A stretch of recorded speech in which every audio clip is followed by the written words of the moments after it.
Magdamagang binantayan at gusto pa sanang samahan ni Vice President Sara Duterte ang kanyang tauhang nasa custody ngayon ng House of Representatives. Dahil po yan sa na-cite in contempt dahil sa umano'y pagtangging ibunyag kung paano ginastos ang confidential fund ng Office of the Vice President. Ayon naman po sa mga kongresista, pakikiusapan po nilang lumabas na sa Batasan Complex ang Vice Presidente at hayaang matapos ang 5 araw na detensyon ng tauhan nito sa Kongreso. Pero ayaw pa rin pong umalis doon ng pangalawang Pangulo na itinuturing naman ng mga mambabatas na pagpapakita lamang ng kawalan ng respeto ng Vice Presidente sa security protocol ng mababang kapulungan ng Kongreso. Kunin natin ang update sa live report ni Vic Sumintak. Vic, tama ba? Nandiyan pa rin ba? Tama, Alex, kinumpirma ng Office of the House of Representatives Sergeant at Arms na hanggang ngayon ay nasa loob pa rin ng compound ng Batasan Complex si Vice President Sara Duterte at patuloy na binabantayan ang kanyang nakakulong na Chief of Staff na si Attorney Zulaika Lopez.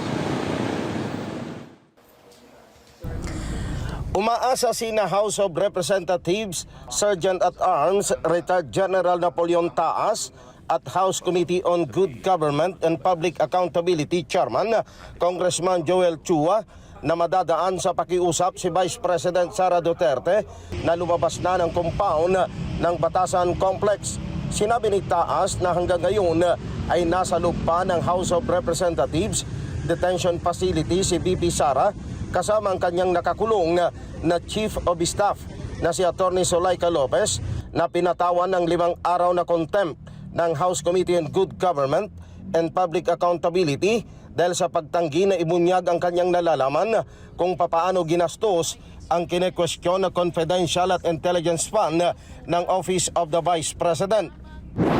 As far as yung kailan siya aalis is yung usapan between us at saka yung security at saka yung protocol. Hindi tayo nagsasabi kay Vice President noon. However, ang napag-usapan mo namin kanina is hinihintay ko lamang bago ko siya papasukin doon sa detention facility, yun nung approval ng aming butihing chairman na indeed inaprubahan po yung pagbisita doon sa detention facility. Ayon kay Taas, hindi naman kailangan na kaladkarin pa si VP Sara palabas ng Batasan Complex dahil isa siyang abogado at alam niya ang patakaran ng Kamara bilang isang institusyon. Inihayag ni Taas ng visiting hours sa mga nakakulong sa House of Representatives ay mula alas 8 ng umaga hanggang alas 11 ng umaga at alauna ng hapon hanggang alas 5 ng hapon sa mga araw na may sesyon mula Lunes hanggang Miyerkules at alas 8 ng umaga hanggang alas 11 ng umaga at alauna hanggang alas 7 ng gabi sa mga araw na walang sesyon Huwebes hanggang Sabado at bawal ang dalaw sa araw ng Linggo. However, pagka po Thursday hanggang weekend, subject po sa approval ng committee na may hold po dun sa ano. So, pwede po ating i-allow hanggang 7 din ng gabi. Dahil anything beyond that, overtime na nga po, tama po si Chairman Chua, napakarami yung security yung kailangan nating i-devote doon sa isang bisita lamang. Inihayag naman ni Congressman Chua na sumulat si VP Sara sa House Committee on Good Government and Public Accountability na humihiling na masamahan niya si Attorney Lopez hanggang Lunes sa detention facility subalit hindi ito pinayagan. Sinabi ni Chua na sumulat din si Congressman Paulo Duterte na humihiling sa kanyang opisina na lamang ikulong si Attorney Lopez sa Southwind Annex ng Batasan Complex subalit hindi rin ito pinayagan ng komite. Sumulat din sa komite si Attorney Lopez na humihiling na magkaroon ng kasama sa kulungan. Ito ay pinayagan subalit ang dapat niyang makasama ay isang immediate na miyembro ng kanyang pamilya. Pinayagan din ang hiling nito na mabisita siya ng kanyang personal na doktor basta may koordinasyon sa Office of the Sergeant at Arms.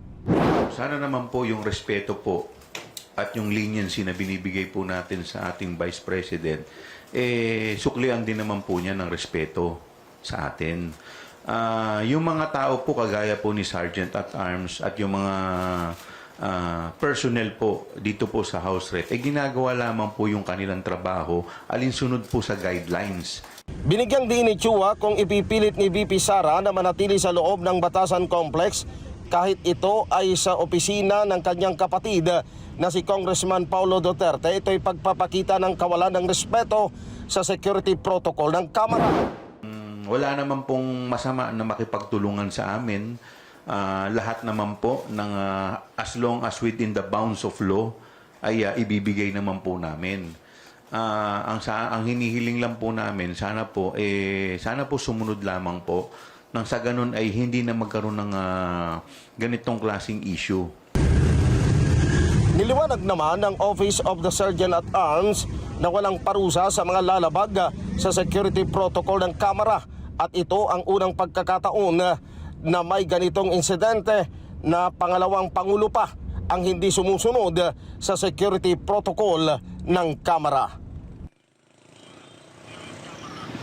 Alex, si Vice President Sara Duterte ay dumating dito sa detention facility ng Kamara kagabi alas 8. At nung sumapit ang alas 12 ng hating gabi, siya ay tumuloy sa tanggapan ng niyang kapatid na si Congressman Paulo Duterte na matatagpuan sa South Annex Wing, Room 304 nitong mababang kapulungan ng Kongreso.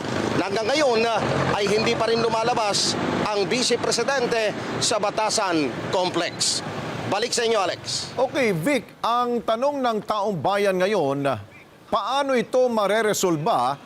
Lalo't ito ngayon ay senaryo ng banggaan ng dalawang tanggapan ng mga matataas na sangay ng pamahalaan.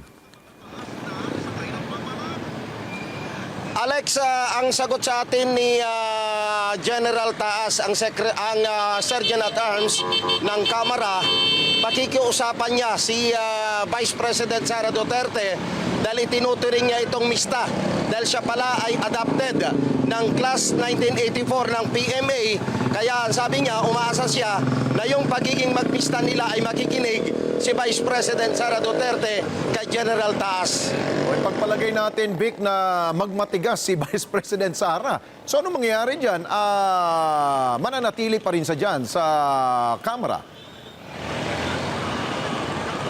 Palagay ko, Alex, mananatili dahil wala namang parusa. Ang ayaw naman nilang kaladkarin na palabas dito sa Batasan Complex ang pangalawang Pangulo. Pero ang sabi nga nila, dapat respetuhin ng pangalawang Pangulo ang umiiral na security protocol dito sa Kamara. Dahil ang sabi nila, tinuturing ni General Taas na ito ay security nightmare para sa kanila na mananatili sa loob ng Batasan Complex ang pangalawang Pangulo dahil nangangailangan ito ng maraming security personnel, Alex. Sandali, si Vice President, kasama ba niya dyan sa loob ng Kamara ang kanyang security personnel rin? Kasama niya, Alex. Oh. Sila yung nagbabantay mismo sa kanya doon sa kwarto ni Congressman Paulo Duterte. Pero paglabas dito sa may detention facilities, ang talagang nananagot dito ay ang Office of the Sergeant at Arms, ang kanyang mga tauhan.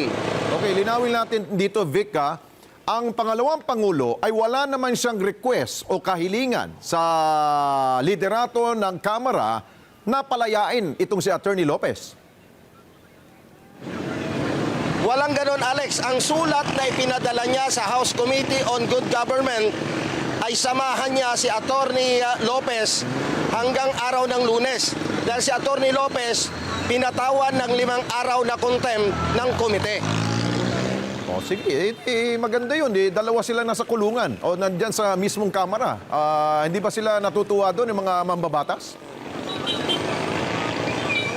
Hindi naman siya pinapayagan, Alex, na matulog sa tabi ni Attorney Lopez, kaya siya ay pumupunta sa opisina ng kanyang kapatid doon sa South Wing Annex, Alex.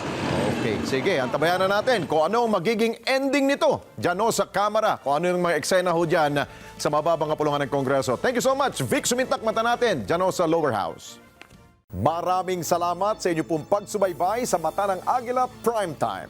Para malaman ang matatag, matapang at matapat na mga balita, i-follow lamang at mag-subscribe sa AtNet25 TV.